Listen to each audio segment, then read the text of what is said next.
Sige, Chok. Tabi lang kami.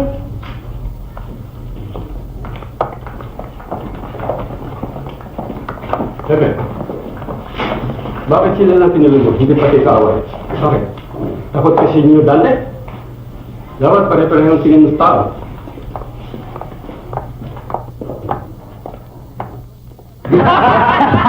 Konting trabaho para kumita, pupunta kay Teresa, kay Salon. At makapagbihis, masyado ka naman pakalamiho. Hoy! Kagabi na unaan mo ko. Pero ngayon, pinagandaan na kita. Titingnan ko lamang kung gaano ka tatagal. Mabutit naririto kayo, Hepe. Narinig niyo naman ang sinabi niya. Hinahamon niya ako eh. Hindi niyo ba maalis ang pagsabihan? Kung kaya mo lumaban, humingi ka na lang ng tawad sa kanya. Ba't ako hihingi ng tawad? Sila naman ang...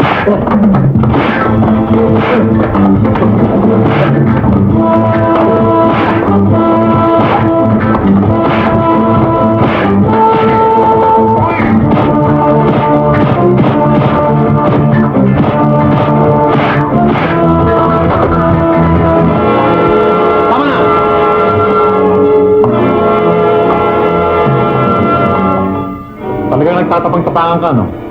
Hindi, Hepe. Nakita niyo naman, hindi nagmula sa akin ang away. Kung sa umpisa pa lang, sinabihan niyo na siya. Hindi na sana nangyari ito. Ba? Wala ka nang galang magsalita ngayon. Ginagalang ko ang iyong uniforme. Pero nakikita ko, hindi mo ginagalang yung tungkulin. Talagang hinahamon mo ko, no?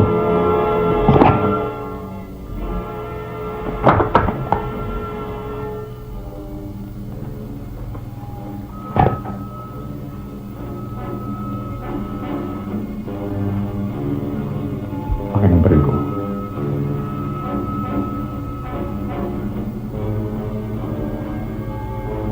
Akin na yung baril ko.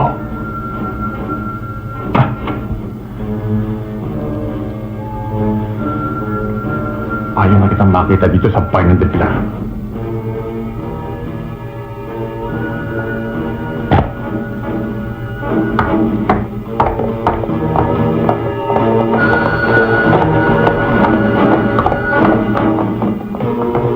Selmo? Selmo, paano mo ginawa yun?